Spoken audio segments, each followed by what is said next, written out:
Hello everyone, welcome to the session. दोस्तों, स्वागत करता हूं आप सभी का हमारी स्पेशल सीरीज में, जिसका नाम है संपूर्ण मैथ। संपूर्ण का मतलब होता है कंप्लीट। तो हम इस सीरीज में कंप्लीट मैथ पढ़ रहे हैं for the UPSC CSAT 2027 2028 exam. दोस्तों, इस सीरीज का जो लेक्चर है वो आपको हर ट्यूसडे और हर थर्सडे को मिलता है, और जो लेक्चर की टाइमिंग होती है वो सुबह 10 बजे की होती है। तो इस सीरीज को रेगुलर फॉलो करिएगा, यहाँ पे हम कंप्लीट मैथ पढ़ेंगे, ठीक है। तो जो टॉपिक अभी हमारा चल रहा है, टॉपिक का नाम है नंबर सिस्टम। और नंबर सिस्टम में हमने अलग अलग सारे कंसेप्ट पढ़ लिए हैं। जैसे हमने टाइप ऑफ नंबर सिस्टम पढ़ लिया है, ठीक है। टाइप ऑफ नंबर सिस्टम के बाद हमने रिमाइंडर्स का कंसेप्ट पढ़ लिया है, ठीक है। हमने डिविजिबिलिटी रूल पढ़ लिया है। फिर हमने यहाँ पे जो यूनिट डिजिट का कंसेप्ट है वो पढ़ लिया है। नंबर ऑफ जीरोज का कंसेप्ट पढ़ लिया है, ठीक है। हमने मैक्सिमम पावर का कंसेप्ट पढ़ लिया है, मैक्सिमम पावर। फिर हमने यहाँ पे नंबर ऑफ फैक्टर का कंसेप्ट भी पढ़ लिया है, ठीक है। तो जितने भी कंसेप्ट होते हैं ना, जो काम के हमारे बार बार जहाँ से डायरेक्ट क्वेश्चन भी आते हैं, तो ये सारे कंसेप्ट हम लोग पढ़ चुके हैं इस सीरीज के अंदर, ठीक है। तो इस सीरीज को लगातार फॉलो करिएगा। और आज हम मिसलेनियस क्वेश्चन पढ़ रहे हैं। इससे पहले भी हमने मिसलेनियस पढ़े थे। मिसलेनियस का मतलब है प्रैक्टिकल टाइप के जो क्वेश्चन यूपीएससी में पूछे जाते हैं वो हम डिस्कस करेंगे, ठीक है। ये सारे के सारे लेक्चर इसी चैनल पे complete C set complete C set for 2027 नाम से आपको एक प्लेलिस्ट मिलेगी, वहाँ पे ये सारे लेक्चर आपको मिल जाएंगे, ठीक है। तो आप इस सीरीज को लगातार फॉलो करो, पुराने लेक्चर भी देख लो और आगे बढ़ाओ भाई, ठीक है। चलो, एक दोस्तों हमारा यूपीएससी सी सेट का मास्टर कोर्स है, ठीक है। इस मास्टर कोर्स में हम आपको पूरा कंप्लीट कोर्स प्रोवाइड करते हैं सी सेट के लिए। तो हमने इसी का एक डेमो कोर्स भी लॉन्च किया है। खास बात क्या है कि इस डेमो कोर्स के अंदर जो मास्टर कोर्स है उसका सारा कंटेंट हमने आपको दिया है। क्यों दिया है? ताकि आप ये चेक कर पाओ कि हमने उसमें कैसा पढ़ाया है, और उसके बाद इनरोल कर पाओ। तो जब आप इस वीडियो के डिस्क्रिप्शन में जाएंगे या गूगल पे सिंपली टाइप करेंगे edutap.in, ये हमारी वेबसाइट ओपन होगी, या कोर्सेज में गए सी सेट कोर्सेज पे जाओगे, तो यहाँ पे आपको ये हमारा डेमो जो कोर्स है ये मिल जाएगा, ठीक है। इस डेमो कोर्स में लगभग सारा कंटेंट अवेलेबल है, सो दैट आप डेमो के तौर पे चेक कर पाओ। इसमें decision making, communication skill, quant, reasoning, English सब कुछ है, ठीक है। तो आप इसे ज़रूर चेक करें, और एक बार चेक करने के बाद अगर आपको अच्छा लगे तो फिर आप इस मास्टर कोर्स में इनरोल कर लीजिएगा, ठीक है। बस इतना सा ही आपको बताना था यहाँ से, ठीक है जी। चलो अब कंटिन्यू करते हैं। ये क्वेश्चन लास्ट क्लास में हमने होमवर्क दिया था, तो वहीं से कंटिन्यू करेंगे हम। क्वेश्चन क्या है देखो। A question is given followed by two statement 1 and 2। Consider the question and the statement. Question क्या है? What are the values of M and N where M and N are natural number. M और N की value क्या होगी, और M और N क्या है? नेचुरल नंबर है। तो स्टेटमेंट 1 ये कहता है कि एम प्लस एन ये ग्रेटर है एम एन से, ठीक है। और एम में जो है वो एन से ग्रेटर है। अब ये तो बहुत तरीके से पॉसिबल है। आप एम की वैल्यू 3 ले लो, एन की वैल्यू 1 ले लो, तो ये तब भी पॉसिबल हो जाएगा। 3 + 1 4, और ये 3 1 × 3। आप ये 10 ले लो, ये 1 ले लो, तब भी पॉसिबल हो जाएगा। तो बहुत तरीके से पॉसिबल है। तो डेफिनेट वैल्यू तो नहीं बता सकते ना हम। बोलो, बता सकते हो? नहीं बता सकते। तो स्टेटमेंट 1 से तो नहीं पता चलेगा। अब स्टेटमेंट 2 अगर देखूं तो वो कह रहा है product of two numbers M और N that is equal to 24। अब ये भी बहुत तरीके से पॉसिबल है। आप बोलोगे एम की वैल्यू 24 है, एन 1 है, तब भी पॉसिबल है। अगर ये 12 है, ये 2 है, तब भी पॉसिबल है। ये 8 है, ये 3 है, ये 6 है, ये 4 है, ये 4 है, ये 6 है, ये 2 है, ये 12 है, ये 1 है, ये 24 है। तो यहाँ से भी नहीं बता सकते। लेकिन जब मैं दोनों की दोनों स्टेटमेंट को कंबाइन कर दूंगा, तो तब जा करके आपको सिर्फ ये वैल्यू मिलेगी, ठीक है, जो इस कंडीशन को भी सेटिस्फाई करेगी और इस कंडीशन को भी सेटिस्फाई करेगी। क्योंकि एम और एन, अगर M plus N greater than M N है, तो सिर्फ ये 24 होगा, ये 1 होगा, तो ये 25 बन जाएगा। और ये 24 × 1 24 रहेगा, ठीक है। तो ये इस कंडीशन को भी सेटिस्फाई करता है और इस कंडीशन को भी सेटिस्फाई करता है। तो दोनों को मिला के ये आंसर हो सकता है कि m की वैल्यू 24 आ जाए और n की वैल्यू 1 आ जाए। तो ये दिया गया है ऑप्शन नंबर सी के अंदर। The question can be answered by using both the statement together but can not be answered using either statement alone. किसी एक से नहीं होगा, बट दोनों को मिला के हो जाएगा, ठीक है, तो ये चीज आप ध्यान रखें। ये प्रैक्टिकल टाइप के सवाल हैं, सारे ही प्रैक्टिकल टाइप के ले रहा हूं मैं, जो कंसेप्ट से हटके हैं, जो आते हैं। यूपीएससी ऐसे 5-7 क्वेश्चन हर बार सीसेट के पेपर में पूछता है। ठीक है, हालांकि ये जो क्वेश्चन मैं करवा रहा हूँ ये पीवाईक्यू भी है मिक्स, इसमें बीच में कुछ मैंने भी डाले हैं। ठीक है, चलो नेक्स्ट क्वेश्चन नंबर 11 देखो क्या है। What is the number of fives used in numbering a 260 page book? अगर मैं एक बुक पे नंबरिंग करता हूँ 1 से लेकर के 260 तक, तो वो पूछ रहा है कि 5 कितनी बार यूज होगा। ठीक है, अब एक सिंपल सी चीज समझो भाई, अगर मैं 1 से लेके 100 तक लिखूं तो 5 कितनी बार आएगा, 5 में आएगा, 15 में आएगा, 25 में आएगा, 35 में आएगा, 45 में आएगा, 50 में आएगा, 51, 52, 53, 54, 55, 56, 57, 58, 59, उसके बाद फिर 65, 75, 85, 95। ठीक है, तो अगर 1 से लेके 100 तक लिखें, 1 to 100 लिखें, तो 5 आया, 1 2 3 4 5 6 7 8 9 10 12 13 14 15 16, 16 टाइम तो यहाँ आया। और ये 1 2 3 4 टाइम, ये तो 1 to 100 तक 20 टाइम्स 5 आएगा। ठीक है, सिमिलरली जब आप 101 से लेकर के 200 तक लिखोगे तो क्या होगा, यहाँ 105, ये 11 लग जाएगा बस सबके आगे, 5 में तो कोई चेंज नहीं होगा, तो यहाँ भी 20 टाइम्स ही 5 आएगा। ठीक है, लेकिन जब आप 201 से लेके 260 तक लिखोगे तो यहाँ पे 2 लग जाएगा, तो यहाँ तक 2 लग जाएगा, तो 16 टाइम फिर आएगा। तो टोटल अगर मैं टाइम देखूं तो 40 और 56 टाइम। ठीक है, तो अगर आप 1 से लेके 260 तक लिखते हो तो 56 टाइम आपको 5 मिलेगा। तो जो राइट आंसर है that is option number B. Clear है भाई, कर पाओगे, 11 का क्या होगा, बी होगा। ठीक है, चलो next question number 12। If the sum of the 2 digit numbers A B, practical type के क्वेश्चन है, वीडियो को पॉज करके आप जरूर सोल्व करें भाई। ठीक है, आपको एक आइडिया भी लगेगा कि सीसेट में सवाल कैसे आते हैं। If the sum of the 2 digit number A B and C D is the 3 digit number I C E, A B और सी डी दो 2 डिजिट के नंबर हैं, अगर दोनों का सम कर दूं तो आई सी ई बन रहा है। ठीक है, where the letters A B C D E denote distinct digit, तो what is the value of A. अब एक बात सिंपल सी सोचने की कोशिश करो, आप 2 डिजिट का बड़े से बड़ा नंबर भी ले लोगे। ठीक है, मैंने कहा कि 2 डिजिट के नंबर जब भी लोगे, मैं 2 डिजिट के बड़े से बड़े नंबर ले लिए, सपोज दो नंबर है 99 99, तो इन दोनों का सम भी 198 बन रहा है। ये तो मैं तब बात कर रहा हूं जब मैक्सिमम हो। ठीक है, तो यानी कि 2 डिजिट के अगर नंबर्स का सम करोगे और वो 3 डिजिट आ रहा है, तो ये जो थर्ड प्लेस पे डिजिट होगी ना, या लेफ्ट से फर्स्ट होगी, ये हमेशा 1 होगी। और अगर ये वन होगी तो सी की वैल्यू 0 ही हो सकती है बस। ठीक है, सी की वैल्यू 0 ही हो सकती है, अदरवाइज बनेगा ही नहीं कभी भी कि ये सी सेम सेम कुछ भी ऐड कर लो। अगर आप 1 में 1 ऐड करोगे तो भी 2 बन जाएगा, जो जो मर्जी ऐड कर लो आप। ठीक है, कभी बनेगा ही नहीं, सी की वैल्यू 0 ही होगी। और अगर सी की वैल्यू 0 होगी और यहाँ 1 आया है, तो मतलब यहाँ से 1 गया होगा आगे कैरी फॉरवर्ड होके। अगर ये 0 आया है तो 1 कैरी फॉरवर्ड होके गया होगा, ये समझ पा रहे हो ना। तो 1 कैरी फॉरवर्ड होके गया होगा आगे। ठीक है, तो 0 आया तभी, तो फिर 1 में क्या ऐड करूं कि ये 0 आ जाए, तो ए की वैल्यू 9 ही बनेगी।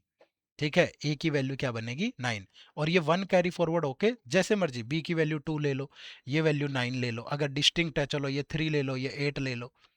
ठीक है, हालांकि 1 आ नहीं सकता, तो ये 5 ले लो या 7 ले लो, तब तो आ ही सकता है। ये 3 ले लो, ये 9 ले लो, ये 4 ले लो, ये 8 ले लो, जो मर्जी ले लो। बट ए की वैल्यू हमेशा 9 ही आएगी, क्योंकि 1 यहाँ से कैरी फॉरवर्ड होगा, फिर 1 आगे कैरी फॉरवर्ड होगा, सी की वैल्यू 0 होगी। तो ए की वैल्यू क्या आ सकती है, 9 ही आ सकती है। तो right answer is option number A. Clear है भाई, इसीलिए बोला था मैंने कि ये प्रैक्टिकल टाइप के सवाल हैं, ऐसे क्वेश्चन यूपीएससी हमेशा पूछता है, सालों से पूछ रहा है और आगे भी पूछेगा। ठीक है, तो ऐसे सवाल जरूर प्रैक्टिस किया करो। देखो भाई, नेक्स्ट है क्वेश्चन नंबर 13, पढ़ो, थोड़ा ट्राई करो, खुद से वीडियो पॉज करके जरूर ट्राई किया करो।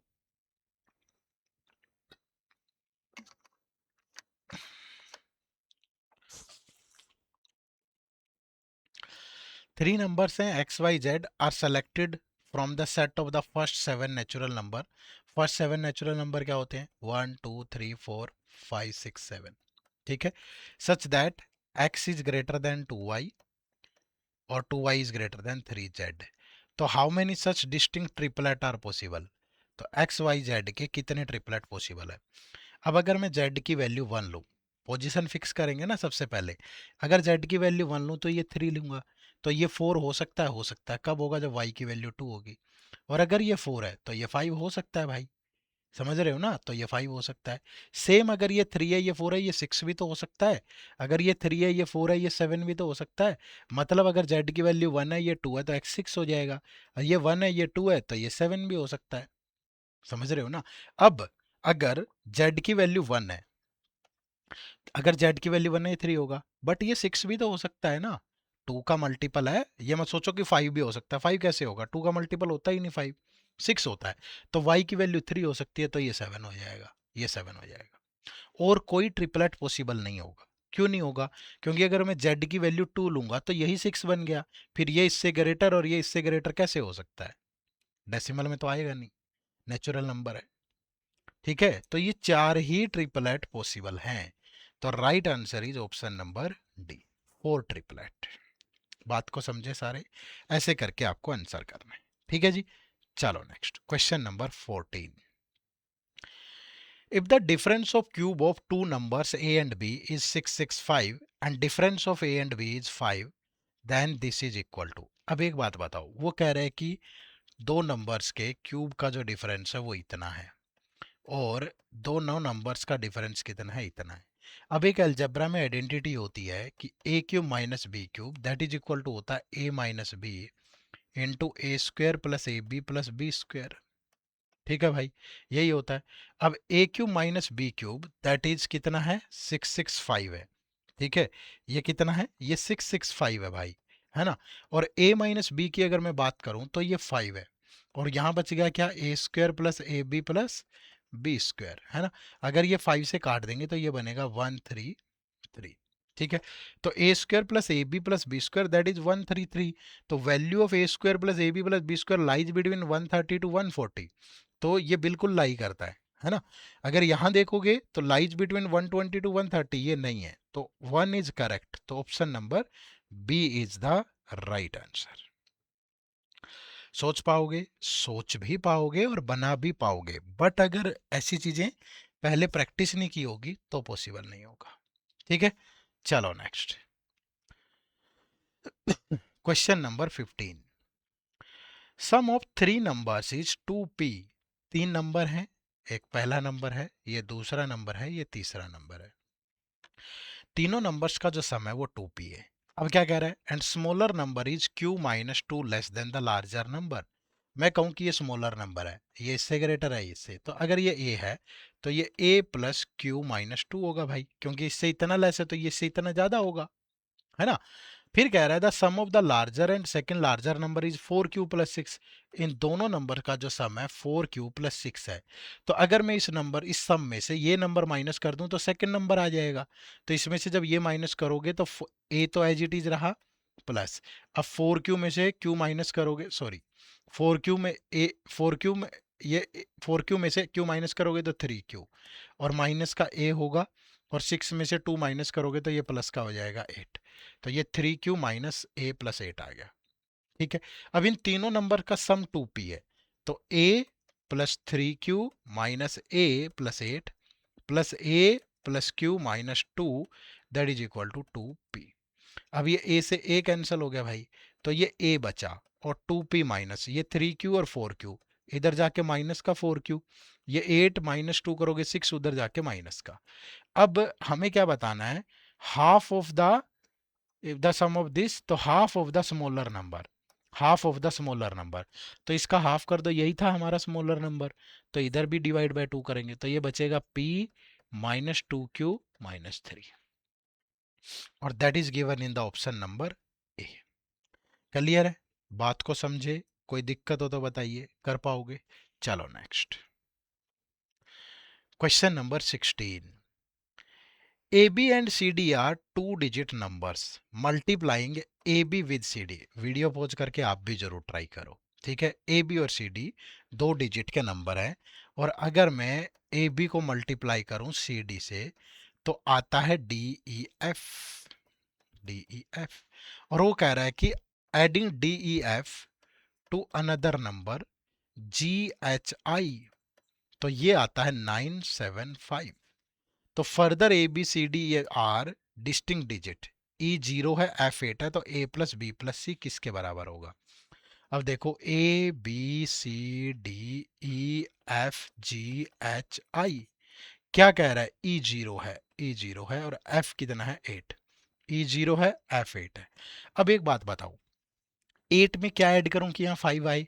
भैया छोटा नंबर तो ऐसे होगा नहीं, तो 2 डिजिट में ही जाएगा, तो आई की वैल्यू 7 हो जाएगी। 8 प्लस 7 15, तभी 5 आएगा, 1 कैरी हो गया। अब आई की वैल्यू आ गई 7। अब ये 1 है, ये 0 है, तो एच की वैल्यू क्या होगी कि ये सम 7 बन जाए? 1 प्लस 0 1, प्लस 6 करेंगे तभी तो होगा ना, तो एच की वैल्यू होगी 6। ठीक है, 7। अब ये डी प्लस जी, ये 9 होगा। अब एक बात बताओ, डी प्लस जी 9 होने के कितने चांसेस है? भैया ये 0 हो जाए, ये 9 हो, या ये 1 हो जाए, 8 हो जाए, 2 हो जाए, 7 हो जाए, 3 हो जाए, 6 हो जाए, 4 हो जाए, 5 हो जाए, और वाइसा वर्सा भी हो सकते हैं ये, कि ये 9 हो, ये 0 हो, ऐसा भी हो सकता है। बट सारी डिस्टिंक्ट डिजिट है ना भाई, तो 0 तो यूज हो चुका है, तो ये तो नहीं होगा। 8 भी यूज हो चुका है, 7 और 6 भी यूज हो चुका है, तो डी और जी की दो ही वैल्यू पॉसिबल है, कि डी और जी 4 या 5 हो सकते हैं। अगर डी और जी 4 या 5 हो सकते हैं, तो मेरे पास फिर A B C D E F G H I है। ठीक है, A B C D E F G H I. ठीक है, तो ए बी सी के लिए क्या वैल्यू बची? ए बी सी 1 2 3 में से कुछ भी हो सकता है भाई, यही तो बचेगा। कुछ बच्चों के दिमाग में ये आ रहा होगा डिजिट है सर 9 भी तो हो सकता है। मेरे भाई 9 कैसे हो जाएगा? और 9 यहाँ अगर आप देखोगे, डी की वैल्यू कितनी है? डी की वैल्यू 4 या 5 में से है, तो 9 वैसे ही नहीं आना। और वैसे भी तीनों का सम अगर एक 9 हुआ, तो फिर वो ज़्यादा होगा, 9 से बड़ा तो कोई ऑप्शन भी नहीं है। समझ रहे हो ना? तो ए बी सी की वैल्यू, ए बी सी की वैल्यू 1 2 3 में से ही होगी। जो मर्जी हो, हमें तो तीनों का सम ही करना है। चाहे 3 2 1 कर लो, या 2 1 3 कर लो, जो मर्जी हो, सम तो सेम ही आएगा ना भाई मेरे। तो आना तो ये 6 ही है। तो option number A is the right answer. बात को समझे? क्लियर है भाई? कोई दिक्कत? चलो आगे बढ़े। नेक्स्ट क्वेश्चन नंबर 17 क्या है? A P Q R and S R distinct single digit positive number. Distinct है, सिंगल है, पॉजिटिव है, तो what is the greatest value of P plus Q R plus S? P plus Q और are plus S, इनकी greatest value क्या हो सकती है? अगर ग्रेटेस्ट लेनी है तो पी क्यू आर एस की वैल्यू भी ग्रेटेस्ट डिजिट ही लो। तो ग्रेटेस्ट क्या है? चार ग्रेटेस्ट डिजिट 9876 है, यही तो हो सकता है। तो पी की पोजीशन 9 फिक्स कर लो। अगर क्यू 8 है, तो फिर ये क्या होंगे? 7 और 6। अगर पी 9 है, तो हो सकता है क्यू 7 हो, तो ये क्या बचेंगे? 8 और 6। अगर ये 9 है, ये हो सकता है 6 हो, तो ये क्या बचेंगे? 8 और 7। और तो पॉसिबिलिटी नहीं है ना। अगर यहाँ से देखूँ 17 इंटू 13, तो ये बन गया 221। अगर यहाँ से देखूँ 16 इंटू 14, 84 22, 224। अगर यहाँ से देखूँ 15 इंटू 15, तो 225। तो यही आपकी मैक्सिमम वैल्यू बनेगी। तो right answer is, greatest value क्या आ सकती है? 225 आ सकती है। बात को समझ पाए? कोई डाउट, किसी तरह की दिक्कत हो तो बताइए, कर पाओगे? चलो next question number 18। When the digits of a two-digit number are interchanged, the new number formed is 72 more than the original number. If the sum of the digits is 10, तो फाइंड द ओरिजिनल नंबर। वैसे तो आप by option भी कर सकते हो। पहला option देखो 19 है, इसका रिवर्स करोगे 91, तो 91 माइनस 19 दैट इज 72, तो यही राइट आंसर होगा। ठीक है, बट कई बार सवाल उलझा के पूछेगा, ऐसे नहीं पूछेगा सीधा सीधा। ठीक है, अगर सीधा सीधा नहीं पूछता है या उलझा के पूछता है तो कैसे करेंगे? अब नंबर मान लीजिए एक्स वाई है, रिवर्स करोगे तो वाई एक्स, एक्स वाई का मतलब होता है 10x प्लस वाई, और इसका मतलब है 10y प्लस एक्स। अब ये नंबर जो नया नंबर आया है, ये इससे 72 ज़्यादा है, तो -72 कर दो भाई। अब ये 72 इधर आके प्लस का हो जाएगा, y उधर जाके जाएगा तो 9y, x जाएगा उधर तो 9x, 9 से गया तो 8 is equal to y minus x. ये कब पॉसिबल है? y 9 हो और ये 1 हो। तो मतलब जो नंबर आया, नंबर तो एक्स वाई था ना, 90। ठीक है, सोचना पड़ेगा थोड़ा सा, मतलब आराम से करेंगे, थोड़ा प्यार से करेंगे तो चीज़ें होंगी, इसमें कोई शक नहीं है। ठीक है, बट प्रैक्टिस जरूरी है ऐसे सवालों के लिए खासकर। ठीक है, चलो नेक्स्ट देखो, question number 19। If A, B, C and D, E, F are both three-digit numbers such that A, B, C, D, E and F are distinct non-zero digit, ठीक है, A, B, C, D, E, F, ये क्या है, 1 1 1 1।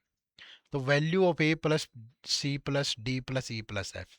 अब एक बात बताओ, simple सी चीज सोचना भाई, C और F नॉन जीरो है, डिस्टिंक्ट नॉन जीरो है, डिस्टिंक्ट है नॉन जीरो है, तो सी और जीरो तो कोई है ही नहीं, तो वन कब बन सकता है फिर, सी और एफ वन तभी बनेंगे जब दोनों 11 बनेंगे, बोलो भाई, तभी तो बनेंगे, सी और एफ 11 बनेंगे तभी तो वन बनेगा ना भाई।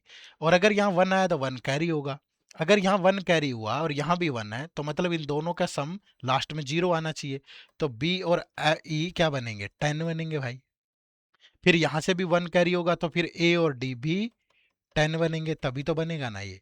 तो A B C D E F सबका सम कर दूं तो कितना बन गया, 31। तो right answer is option number D. ठीक है, आराम से करना है थोड़ा, जल्दबाजी में नहीं, सोच के करोगे तो बेहतर कर पाओगे। ठीक है, चलो एक सवाल दे रहा हूं होमवर्क। ठीक है, ये आप लोगों के लिए होमवर्क है, कमेंट करके बताना मुझे इस क्वेश्चन का आंसर क्या होगा, और आंसर सबको करना है।